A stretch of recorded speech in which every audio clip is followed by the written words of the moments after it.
Glória a Deus. Oh, glória a Jesus. Eu quero pedir a honra da sua atenção, porque Deus me fez chorar com essa palavra no meu lar, quando eu consegui entender o que Deus quer com toda essa palavra, toda essa ênfase que Deus deu nesse texto aqui que nós vamos esmiuçar.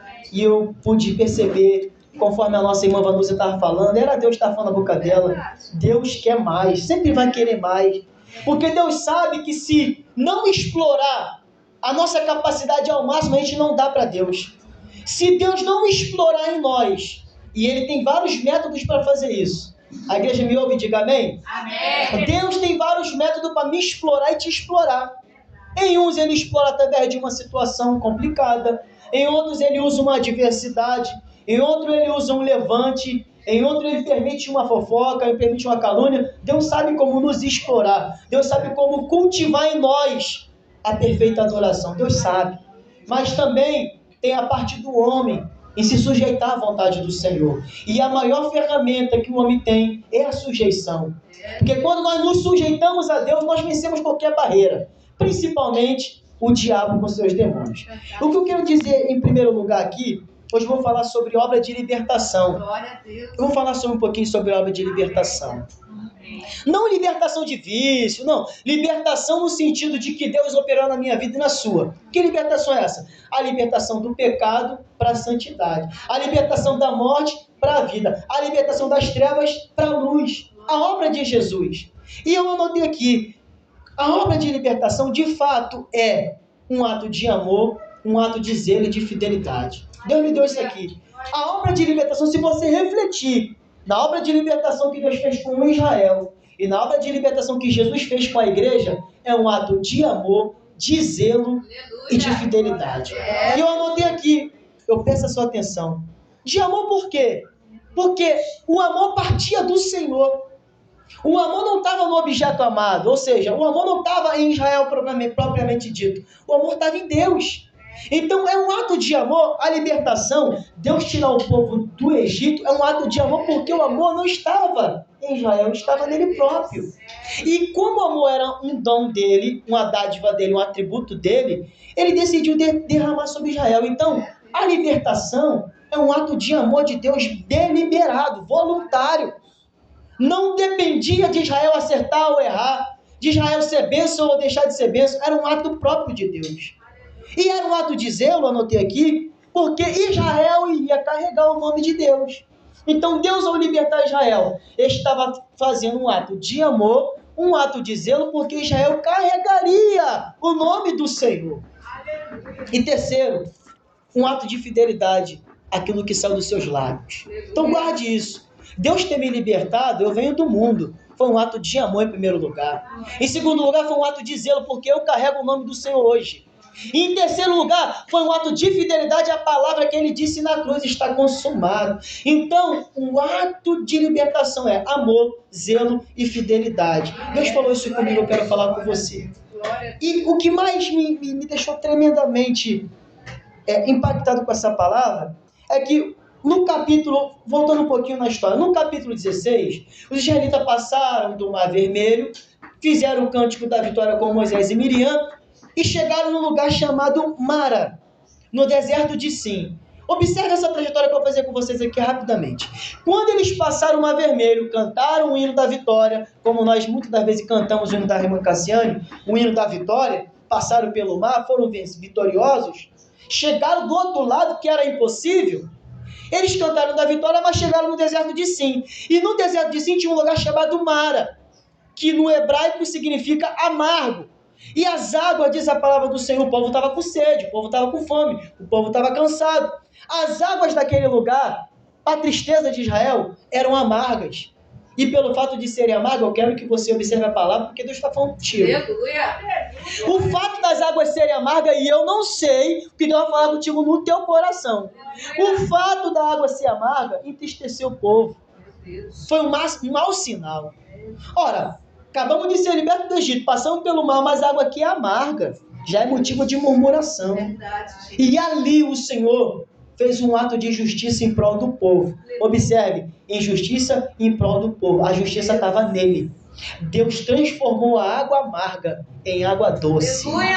E Deus falou e determinou que aquilo ali fosse escrito e registrado. E Deus lançou uma palavra sobre o povo. Olha, da mesma maneira que eu transformei esta água amarga em água doce, eu quero fazer uma aliança com vocês. E aqui está um ato lindo de Deus em nosso favor. E qual é o ato, pregador? Deus falou assim: esse dia e essa hora que eu transformei a água amarga em doce, aquilo ali simbolizava algo muito tremendo para Israel. E Deus falou assim: da mesma maneira que eu transformei a água amarga em água doce para vocês beber, é o que eu quero fazer na vida de vocês dentro. Por quê? Porque a vida que Israel levava simbolizava aquele momento da água amarga.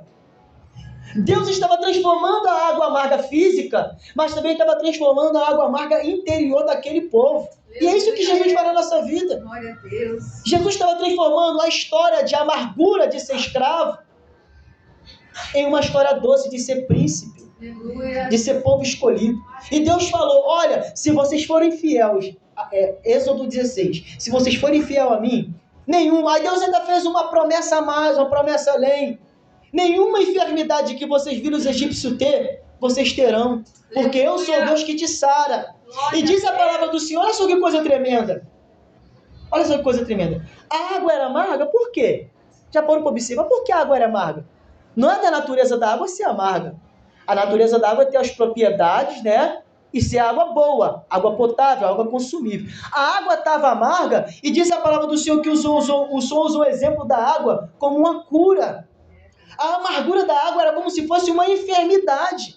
Deus sabia que o povo estava enfermo. Deus sabia que o povo estava machucado. E Deus queria curar. Depois desse fato, entramos no capítulo 17. E olha o que diz a palavra do Senhor no capítulo 17. Depois, toda a congregação dos filhos de Israel partiu do deserto de Sim pelas suas jornadas, segundo o mandamento do Senhor, e se acamparam em Refidim. Agora olha para mim aqui. Eu fiquei preso na palavra Refidim. A palavra Refidim no hebraico significa lugar de descanso ou lugar de repouso. Mas olha só como é que a história nem sempre sai do jeito que Deus quer que saia. Como assim? Deus não é soberano? Deus é soberano. Mas o que Ele quer para a minha vida está totalmente dependendo da minha atitude e minha escolha. Deus tem algo determinado sobre a minha vida. Ele tem planos, Ele tem projeto. Mas se eu não estiver debaixo da sujeição para fazer aquilo que Ele quer, as coisas não vão sair como Ele quer. Então, Deus tinha um plano para Israel em Refidim, que era, depois de anos no Egito, depois de uma perseguição de Faraó no deserto até o mar, depois da travessia do mar, eles chegassem em Refidim e descansassem, porque o nome Refidim, na língua original daquela época, significa descanso e repouso. Mas não foi isso que aconteceu. Porque em Refidim, ao invés de ser para o povo, observe isso aqui, eu entendi muitas coisas da minha vida nessa palavra. Ao invés de Refidim ser para o povo um lugar de descanso e um lugar de repouso, foi um lugar de provação, foi um lugar de tentação e foi um lugar de ataque do diabo. Está no texto, você em casa você lê. Em Refidim não tinha água. Ora, como é que eu vou descansar num lugar que não tem água? Como é que eu vou descansar num lugar que não tem água para matar minha sede, para renovar minha força? Então não tinha água. Ou seja, ora, Refidim significa descanso, Refidim significa repouso, mas não tem água. Mas era Deus provando o povo. Era Deus permitindo o cinto apertar um pouquinho. Só que o povo não estava atento à voz. Meu Deus do céu, isso aqui é muito terrível. O povo não estava atento à voz. O povo estava atento aos sinais. O povo não estava atento à voz, o povo estava atento aos milagres. O povo não estava atento à voz, o povo estava atento às maravilhas. E há um perigo grande na nossa vida quando nós paramos de observar a voz e começamos a observar os sinais. Aonde tem sinal? Aonde tem milagre? Aonde tem... Não, irmão, aonde tem a voz? Sinal vai ter em qualquer lugar da terra, mas a voz não tem em qualquer lugar da terra. O povo estava valorizando o sinal que Moisés fazia. O povo se acostumou com as 10 pragas. Piolho, rã, rio Nilo virando sangue, saraiva de pedra do céu, a morte dos primogênitos, o mar vermelho. O povo estava começando a ficar viciado em milagre, viciado em prodígio, viciado em sinais. E Deus queria que ele tivesse a voz conhecida em Israel. Meu Deus, tem um salmo que me foge a memória porque não está aqui no meu texto. Mas diz a palavra do Senhor, eu vou lembrar até o final, eu vou lembrar, Deus vai me dar graça. Mas o salmo diz assim: se ouve no meio do povo o alarido de um rei. Se ouve no meio do povo um alarido de rei. Era isso que Deus queria, que no meio do povo o alarido dele fosse conhecido. A voz dele, não só em Moisés, mas a voz altissonante dele. Nós vamos ver mais um pouquinho. Eu não estou com pressa, mas também não vou me demorar muito. Então, Refidim, para Deus, para Israel, era um lugar de descanso, mas não foi. Não tinha água. E pelo fato de não ter água, o povo está ferido, o povo está amargurado, o povo está cansado. Qual foi a atitude do povo? Murmurou. E no capítulo 17, se você ler em casa, o povo diz assim: Moisés, olha só a ousadia de Israel. Meu Deus, eu olho para Israel como exemplo, mas eu também procuro olhar para Israel como um mau exemplo para a minha vida. Porque olha o que Israel falou: Moisés, não tinha água. O Senhor está conosco ou não está? Olha a audácia do povo. Ora, Deus abriu o mar vermelho, eles passaram, quando o último israelita passou, o mar fechou. Deus está ou não está? Deus está. Mas eles estavam provando a Deus, tentando a Deus, questionando a Deus, importunando a Deus. E eles falaram aqui no capítulo 17, nós vamos chegar no 19. Deus está ou não está conosco, Moisés? Porque você trouxe até aqui e nós vamos morrer de sede. E aí Moisés foi clamar a Deus, e Deus falou assim: não tem essa vara que está na tua mão, que tu abriu o mar? Sobe o monte com teu irmão Arão, toca na rocha, que eu vou dar água para esse povo. E diz a palavra do Senhor no capítulo 17, olha só: e clamou Moisés ao Senhor dizendo: que farei este povo? Daqui a pouco me apedrejarão. O povo estava questionando Moisés com ira. E qual foi a atitude de Moisés? Olha só, e versículo 6 do capítulo 17: eis que estarei ali diante de ti, Deus falando para Moisés, sobre a rocha em Horebe, e tu ferirás a rocha, e dela sairá água, e o povo beberá. E Moisés fez assim diante dos olhos dos anciões de Israel, e chamou o nome daquele lugar de Massá e de Meribá. Observe, o nome do lugar era Refidim, que significa descanso e repouso. Mas por causa da atitude de Israel, por causa do questionamento de Israel, por causa da dureza do coração de Israel, aquele lugar começou a ser chamado de Massá e Meribá, que significa tentação, provação. E essa palavra é tão tremenda, que eu anotei aqui, que por diversas vezes na história bíblica, Deus lembrou desse dia, aquilo ali ficou marcado para Deus. Deus lembrou desse dia. O autor aos Hebreus, no capítulo 3, no versículo 16, falou assim: olha, que em vosso coração não habite a incredulidade que levou o povo a questionar Deus no deserto e pereceram no deserto. Hebreus 3,16. O próprio Senhor Jesus falou desse dia. O próprio Senhor Jesus falou desse dia. Quando Satanás, da segunda tentação, tentou o Senhor em Mateus 4, lança-te daqui abaixo, porque dará ordem aos teus anjos a teu respeito. Jesus falou assim: negativo. Eu não vou tentar o Senhor meu Deus. Esse mandamento era o mandamento que Israel transgrediu lá em Refidim. Ele tentou o Senhor seu Deus. Jesus falou assim: eu não vou fazer como os israelitas, os meus antepassados. Eu não vou tentar o Senhor, o meu Deus. E em terceiro lugar, o apóstolo Paulo usou isso em 1 Coríntios 10, quando ele falou para a igreja de Corinto: olha, vocês têm que olhar para Israel e tem que observar com os erros dele e não cometer vocês. E não tentar o Senhor como no dia da provação. E também tem no Salmo 95, o salmista lembra ao Senhor: Senhor, lembra-te como o Senhor foi fiel, como o Senhor guardou o povo ali no dia da tentação do deserto, quando te tentaram. Então aquele dia, eu quero que os irmãos entendam, nós vamos chegar até Êxodo 19. Como foi marcado aquele dia? Um dia que era um dia de descanso, um dia que era um dia de repouso, mas foi marcado na memória de Israel e para Deus como um dia de provação. Então, e Refidim era um lugar de descanso, mas quando eles chegaram, teve escassez de água, teve provação, teve tentação, pecaram. Aí no capítulo 17, verso 8, diz assim a palavra do Senhor: então veio os amalequitas, ou Amaleque, e pelejaram contra Israel aonde? Em Refidim. E Refidim era um lugar de descanso. Eu quero que vocês peguem isso. Era um lugar de descanso. Mas teve provação, teve tentação, Israel fracassou, e ainda o diabo ainda foi afrontar, e afrontar para matar.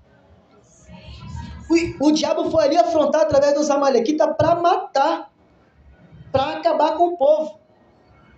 E foi observando esse texto aqui, observe, foi a primeira investida militar contra Israel após a sua libertação do Egito. Ou seja, Israel não estava pronto para enfrentar uma investida militar. Israel não estava com cabeça, com psicológico, não estava também preparado para isso. Mas eu quero trazer uma verdade aqui para a igreja. O diabo não vai esperar eu me preparar para uma guerra. Não vai te esperar para você se preparar para uma guerra. Ele vai vir para nos matar. Ele vai vir para nos fazer fracassar. Então, o que eu quero que os irmãos entendam é que Deus tem, e nós vamos chegar aqui agora, Deus tem um plano na nossa vida, mas nós também fazemos parte desse plano no sentido de executar ele. Então, Refidim para Israel era um lugar de descanso, mas foi um lugar de tentação. E quando a gente entende esse conceito de descanso, que pode ser aquilo que Deus tem para fazer na minha vida e na tua vida, que é para descanso, pode, através de atitude nossa, se transformar em tentação, se transformar em provação. O que eu quero dizer aqui nessa noite, em primeiro lugar, é que a gente confunde muito, e aqui Deus, ele aperta a gente um pouquinho. A gente confunde muito, a gente que está acostumado com o mover de Deus, que entra na igreja Deus usa, entra na igreja Deus fala, entra na igreja Deus opera. A gente está acostumado muito na palavra promessa. A gente está acostumado, se acostumou, o povo de Deus se acostumou com a palavra promessa. Porque a Bíblia é um livro de promessa. Só que o que a gente tem que entender, antes da promessa, tem algo, que é o propósito. Toda a promessa está amparada por um propósito. A promessa não é soberana. Eu falo isso muitas vezes, os irmãos que estão vindo abrem o olhão. Será que é heresia? Não é. A promessa não é soberana. Por quê? Tem promessa que não se cumpre.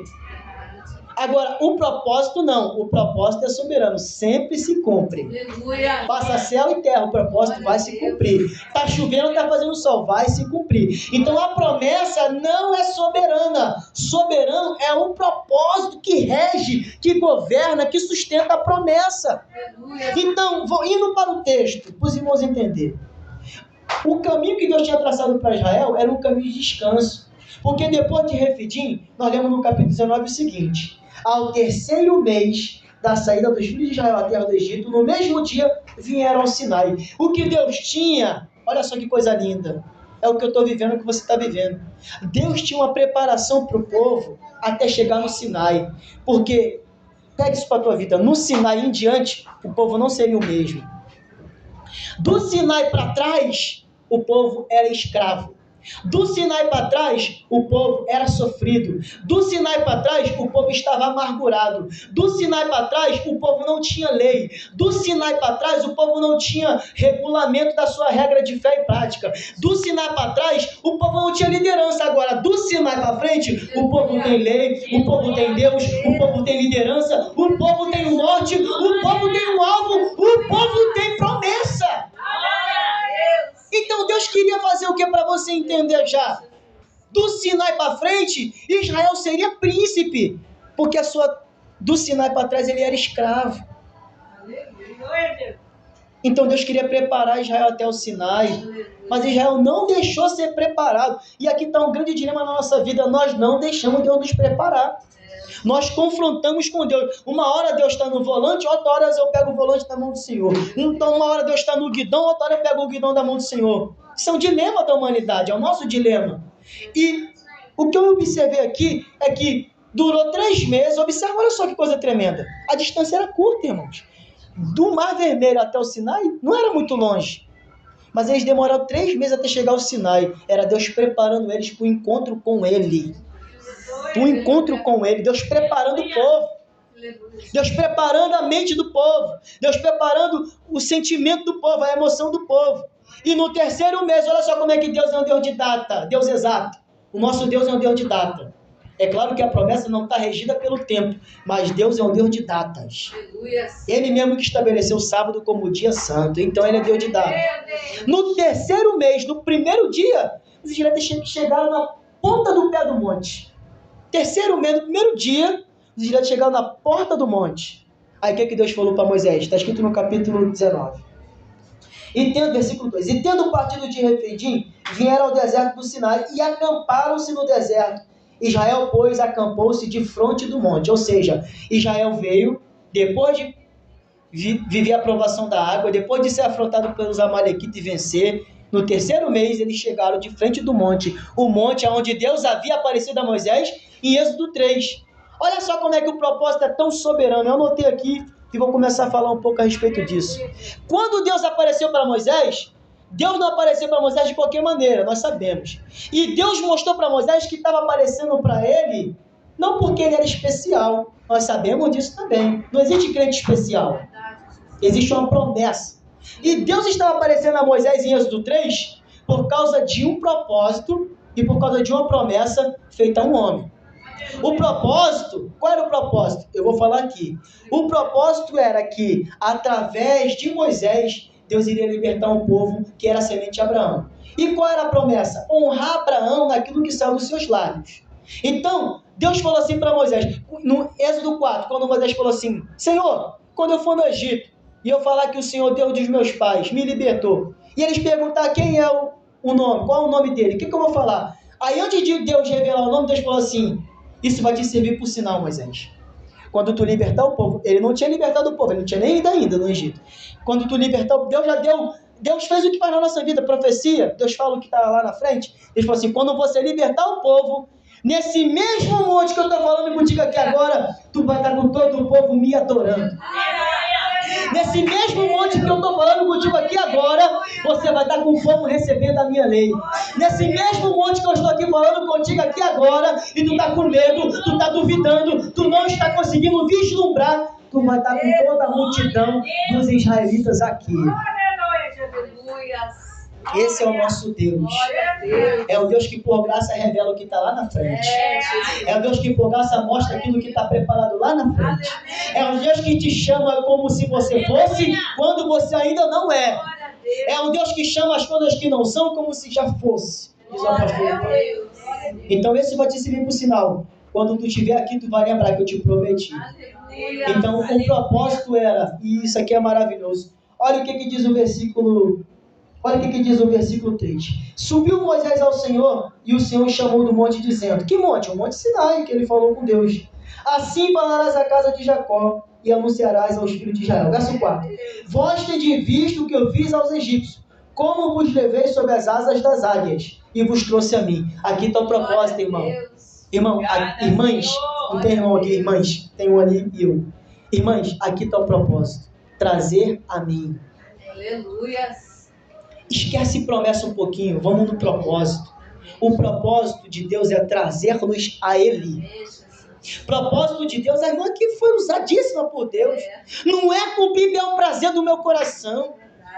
Não é realizar os desejos da minha alma, os anseios da minha alma, ainda que isso Ele faça. Ele é especialista em realizar desejos do homem. Mas o propósito soberano de Deus é trazer-nos a Ele. O propósito de Deus através de Moisés era trazer o povo, isso aqui dava até de chorar, era trazer o povo que estava preso, mas era um povo livre, um povo que estava escravo, mas era príncipe, um povo que estava morto, mas era vivo. Então o propósito de Deus era trazer aquele que estava longe, porque Deus não era Deus no Egito, Deus não ia conseguir ser Deus no Egito, porque Deus respeita territórios. Ele não é Deus eficaz aonde Ele não é adorado. Ele é Deus no mundo? É. Mas Ele é adorado no mundo? Não. Então a eficácia do seu poder não opera nos ímpios. Então Deus queria trazer Israel a Ele. E quando trouxesse Israel, quando tirasse debaixo do território do Egito e trouxesse para o deserto, ali é Ele e Israel, face a face. Ele e Israel, ele é a semente do seu amigo Abraão. Então o propósito era, anotei aqui, e a palavra propósito, para os irmãos entenderem no latim, essa palavra vem do latim, significa colocar à frente. Olha essa coisa linda, propósito, e faz sentido, não faz não? Propósito é o que está à frente, não o que está atrás. A palavra significa colocar à frente. Então Deus queria trazer o povo para si. Para quê? Para um relacionamento, para uma comunhão e para uma intimidade. E Deus é tão lindo, irmãos, que o maior argumento de Deus, observe isso, depois você vai ver. O maior argumento que Deus usava com Israel era o propósito que ele tinha. Aleluia. E qual era o propósito? que ele seria dele. Deuteronômio capítulo 7, versículo 6, o Senhor fala assim, olha só, Deuteronômio capítulo 7, versículo 6, o Senhor fala assim através de Moisés: não pense vocês, está escrito lá, depois você lê, não pense vocês que vocês foram escolhidos porque vocês eram maiores. Não pense vocês que vocês foram escolhidos porque vocês eram mais numerosos. Não pense vocês que vocês foram escolhidos porque vocês eram bons. Não. Vocês foram escolhidos porque o Senhor, em primeiro lugar, vos amou. Em segundo lugar, vos elegeu. Olha só que coisa linda. Deus amou vocês, Deus elegeu vocês, por isso Ele separou vocês. Então o propósito de Deus é trazer-nos a Ele. Depois que Deus revelou o seu propósito, olha só que coisa linda, o propósito para ele, Deus lançou a promessa. Entenda só, eu entendi isso. O que Deus tem na minha vida não é realização de promessa. O que Deus tem na minha vida é cumprimento de um propósito. O que Deus tem na minha vida é o cumprimento de um propósito dele. Eu quero que você pegue isso. Porque o que livra teu filho, tua filha, teu lar, tua casa, não é só a promessa, é o propósito. Tem um propósito maior do que somente livramento. Tem um propósito maior do que somente honrar nossos filhos com a faculdade. Tem um propósito maior do que te dar uma prosperidade financeira. Tem um propósito maior do que te fazer grande, ainda que nós sejamos pequenos. O propósito é que a gente seja do Senhor e o Senhor seja nosso. Então, Deus revelou para Moisés, aqui no capítulo 19, que o propósito que ele tinha para Israel era trazer Israel para ele. Segundo, Deus tinha uma promessa para cumprir sobre juramento. Isso aqui eu fiquei maravilhado com Deus, porque a palavra promessa significa juramento, voto, comprometimento. E olha só que coisa tremenda.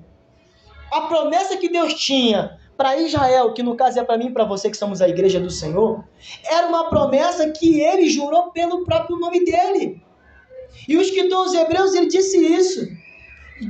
O escritor aos Hebreus disse o seguinte: olha, como não tinha ninguém para Deus jurar que fosse maior do que ele, Abraão, Deus jurou pelo seu próprio nome. Então, Deus tirou Israel do Egito. Eu falei que ia falar sobre libertação. Deus tirou Israel do Egito, primeiro, por causa de um propósito, que era trazer Israel para ele. Entende só? Porque você foi liberto, porque eu fui liberto. Eu não fui liberto para ser pregador. Eu não fui liberto para ser profeta. Eu fui liberto para ser do Senhor. Aleluia. Você não foi liberto para ser missionária. Você não foi liberto para ser pastora. Você não foi liberto para ser vaso. Não. Você foi liberta para ser de Deus. Aleluia. Ser missionária, ser vaso, ser profeta, ser pregador é promessa. Aleluia. Pode ser que alguém seja salvo pelo Senhor e não seja profeta, nem vaso, nem missionário, e seja levado. Aleluia. Mas o propósito foi alcançado com sucesso. Aleluia. Deus tirou e trouxe para si. E a promessa que Deus tinha para Israel era que aquilo que ele prometeu para Abraão se cumprisse, que em todas as famílias da terra seriam benditas na semente dele. Então a promessa, olha o que diz aqui a palavra do Senhor, no versículo 5. Agora, pois, se diligentemente ouvides a minha voz e guardares o meu conselho, então serão a minha propriedade peculiar dentre todos os povos da terra, porque toda a terra é minha. Irmãos, eu gosto de meditar na Bíblia, meditando por parte. Olha o que Deus está querendo dizer. Eu vou simplificar para minhas irmãs. Deus disse para Israel que toda a terra é dele. Se toda a terra é dele, tudo que está na terra é dele também. Isso o Salmo 19 diz. A terra é do Senhor e a sua plenitude. Só que Deus estava mostrando para Israel que ainda que a terra fosse dele, todos os povos fossem dele, dentre tudo e todos, ele escolheu um para ser propriedade peculiar. E ser propriedade peculiar, irmãos, é entregar o controle, o domínio e o governo para Deus. Tem muito crente que fala assim, e aqui é triste isso: meu compromisso é com Deus. De fato é, em primeiro lugar. Só que o fato de o nosso compromisso ser com Deus não nos isenta do relacionamento com os irmãos. Não nos absorve nas questões sociais, nas questões congregacionais, na questão de convívio, de relacionamento. Ainda que o meu relacionamento seja com o Senhor, eu tenho compromisso com vocês também. Vocês têm compromisso comigo. Nós somos uma família. Era isso que Deus estava falando para Israel. Então, aqui tem 3 promessas. Eu vou adiantar para não perder muito tempo. Aqui tem 3 promessas. Primeiro, ser propriedade. Segundo, ser reino de sacerdote. Terceiro, ser santo. E aqui me consolou muito hoje enquanto eu meditava. Porque se eu sou propriedade do Senhor, para tocar em mim tem que pedir para Ele, porque Ele é meu dono. Para tocar em mim tem que pedir para Ele. Para fazer algo contra a minha vida tem que falar com Ele. Para chegar perto de mim tem que falar com Ele. Se eu for propriedade dEle, tem que falar com Ele. Tem que falar com Ele. Tem que pedir permissão para Ele. Terceiro. Segundo, eu sou sacerdote. E a gente às vezes se esquece disso. Se esquecemos disso. Qual era o papel do sacerdote? O sacerdote era a autoridade espiritual no meio do povo que fazia a conexão entre Deus e o povo, entre o povo e Deus. Olha a responsabilidade aí, que a nossa irmã estava falando aqui, de orar, de interceder, de jejuar, de sair do conforto do lar. Nós somos sacerdotes. Nós somos sacerdotes. E Paulo entendeu muito bem isso, porque ele falou para os coríntios, eu vou me gastar. Não esquenta a cabeça não, eu vou me gastar e vou me deixar gastar pelas vossas almas. Ainda que amando-vos, não seja amado. Ele entendeu isso. E terceiro, ser santo. E isso aqui, irmão, me consola. Te consola. Porque a tua santificação... O diabo fica furioso quando a gente prega isso aqui. A minha santificação, que é tão difícil, tão árdua, né? A irmã falou que tem que se converter todo dia, é verdade. Eu também sinto isso também. A minha santificação e a tua santificação está em Deus. É com Ele. É com Ele, irmãos. Não é obra humana. Não é meu esforço. É Ele que me santifica. E é promessa. E nós sabemos aqui que toda promessa foi prometida sob juramento. E como não tem ninguém maior que Ele, o juramento foi prometido por Ele, no nome dEle. E olha só, eu anotei aqui, no Salmo 89, versículo 35, Salmo 89, versículo 35, Deus disse algo que eu me apaixonei quando eu li a primeira vez, há muitos anos atrás. No Salmo 89, verso 35, Deus disse o seguinte, eu jurei a Davi por minha santidade, que jamais mentiria a ele. Olha só que coisa linda. Deus jurou a Davi pela sua própria santidade, que não mentiria a Davi. Irmãos, é Deus falando com o homem. Um homem pecador, um homem falho, um homem que errou. E mesmo assim Deus jurou pela sua santidade que não mentiria. E não mentiu mesmo não, porque ele disse, olha, a tua casa será eterna. E de ti virá aquele que vai reger as nações com barra de ferro. Deus jurou e Deus cumpriu. O que eu quero dizer para os irmãos aqui é o seguinte, nós saímos de Refidim, estamos no Sinai, e Deus tem uma aliança conosco, Deus tem um propósito conosco, Deus tem uma promessa conosco. E para encerrar, tudo isso desemboca, tudo isso resulta em restritas exigências. Tudo isso é muito lindo, né? Alguém chega aqui e ouvir de propósito e promessa. Mas essa é a parte boa, a parte que nos agrada, a parte que nos faz sorrir. Mas também tem a parte que nos faz refletir, que são as exigências. A partir daquele dia do encontro do Sinai. E depois eu quero que você leia o capítulo 19 em casa para você ver que coisa linda. Que coisa linda. Deus desceu no próprio monte. A Bíblia diz que o Sinai fumegava com relâmpagos e trovões. E ali, no versículo 5, no versículo 6, Deus falava, o povo ouvia e o povo ficou estremecido, ficou atormentado, ao ponto de falar assim, Moisés, fala tu com Deus, não deixa Deus falar conosco, não fala você com Deus. E aqui, só um parênteses aqui antes de eu falar do último ponto, olha só que coisa triste. Deus falou assim, tá bom Moisés, manda o povo voltar para suas tendas. Olha só, o povo estava de frente para o monte ouvindo Deus falar, vendo os relâmpagos, vendo as buzinas. E eu fiquei pensando, eu botei meu filho para meditar essa palavra, ele falou assim, pai, quem é que tocava a buzina? Quem é que tocava a buzina no monte? O monte está lá em cima, Deus está lá no alto monte. Quem é que tocava as buzinas? Eram os anjos do Senhor, o próprio Deus que tocava a buzina. E diz a palavra do Senhor que enquanto Deus falava, a buzina ia aumentando de sonido, e aumentando de sonido, e o povo vendo os relâmpagos. Aí olha só, Moisés falou com Deus. Olha o que diz o verso aqui, ó. Meu Deus do céu, coisa linda. Diz a palavra aqui do Senhor no verso 9. E disse o Senhor a Moisés, eu virei a ti numa nuvem espessa para que o povo me ouça, eu falando contigo para que também creia eternamente. A Bíblia diz aqui, depois você vai ler, que Moisés falava e Deus respondia no trovão. Moisés falava e Deus respondia no trovão. Só que o que me chamou a atenção aqui é que o povo pediu para Moisés falar com Deus porque estava com medo, porque era pecador, porque tinha pecado em Refidim. Aí olha só, Deus falou assim para Moisés: Moisés, atende o povo, manda o povo voltar para o arraial, para suas tendas, mas tu sobe para cá. Tu vem a mim, tu sobe a mim, porque eu vou te dar a lei. Então entenda, o Sinai é para todos, a subida não. A voz é para todos, a nuvem não. A manifestação gloriosa é para todos, claro, os que querem. Agora, dentro da nuvem só vai quem quer, só vai quem ousa ir.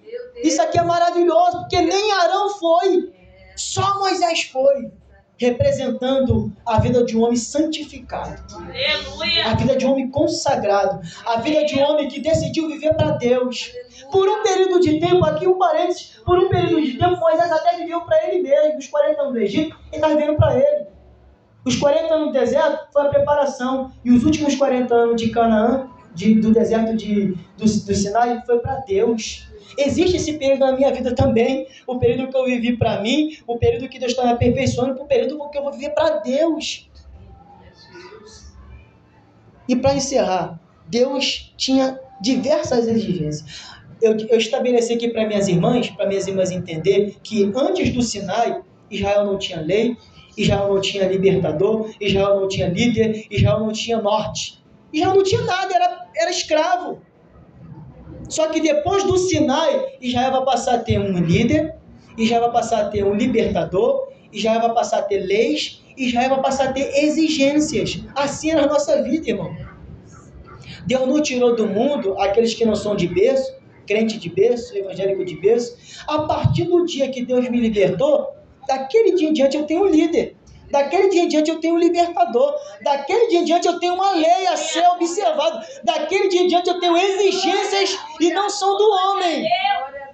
Não são do homem. O homem pode até olhar para mim e falar assim: esse paletó está meio amarrotado. Próximo culto, venha com ele passado. O homem pode até olhar para mim e falar assim: está sem gravata? Venha de gravata no próximo culto. O homem pode até falar assim: você não fez a barba? No próximo culto você venha de barba feita. São exigências do homem. Agora nós temos exigência do próprio Deus. E quais são, pregador? Para encerrar, primeira exigência, a básica, a primordial, a primária, é a fé.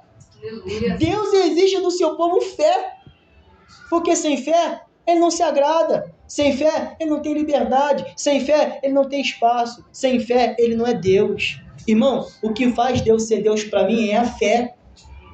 Já observou como o mundo não respeita Deus? Deus não é Deus para o mundo. Eu disse aqui e volto a falar. Deus não é Deus para o ímpio, porque ele não crê. O apóstolo Pedro, no sermão do Pentecostes, disse assim, no sermão do Pentecostes, lá no Sinédrio, falou assim: olha, se vocês discernissem quem era o Senhor, não teriam crucificado.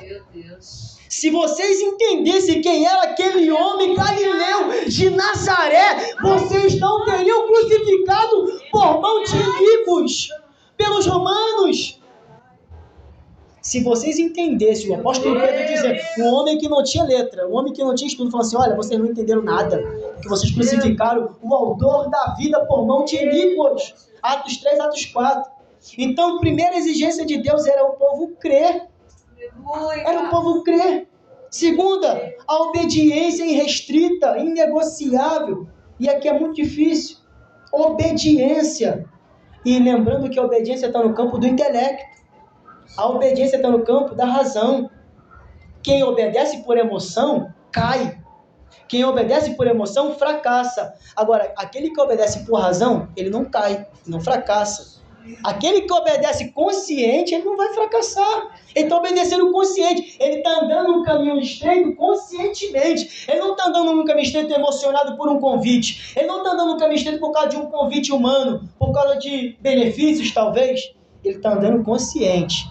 Eu estou consciente no caminho que eu estou andando. Estou obedecendo, eu não estou obedecendo por conveniência, eu estou obedecendo por razão, por compreensão. Mas um pouquinho, fidelidade. Quando Deus falou para o povo que ele era um povo peculiar, estava falando de fidelidade. Deus não queria...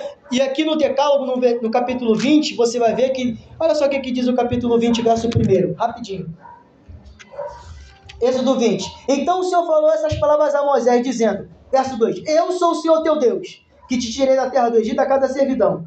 Versículo 3, não terás para ti outros deuses diante de mim. Fidelidade.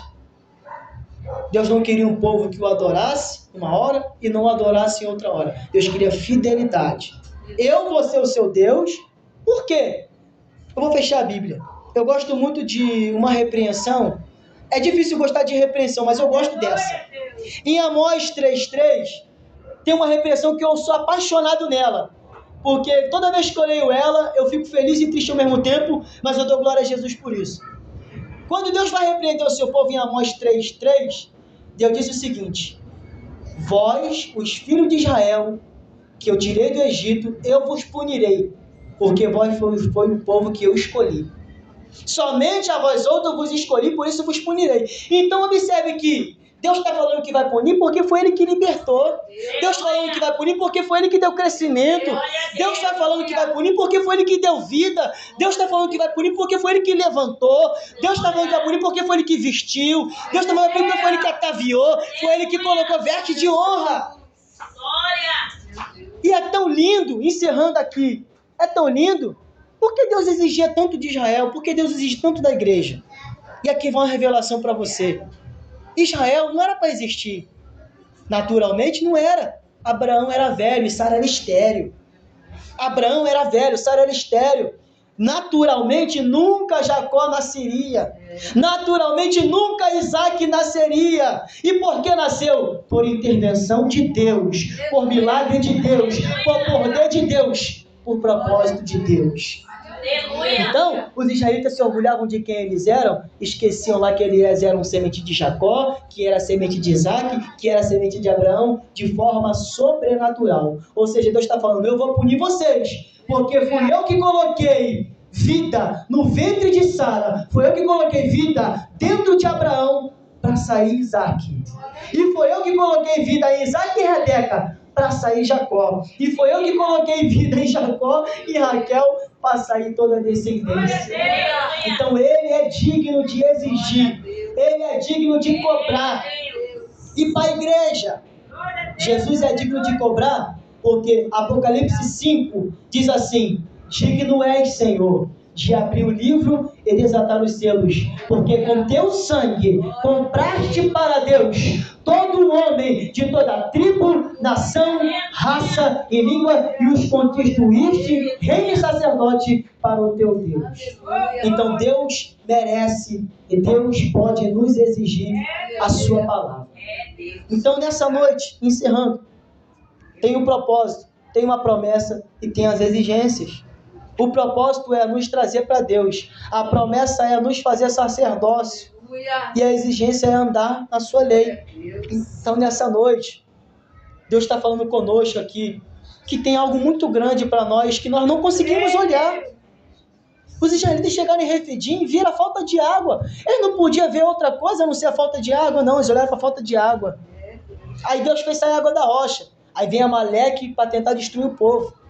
Mas mesmo assim, acho que foi a irmã Vanusa que falou assim, o Deus que vai ao pecador mesmo sem ele merecer. Esse é o nosso Deus, esse é o propósito. Ir ao pecador mesmo sem merecer. Porque os méritos da salvação estão no Senhor. Amém? Se coloque de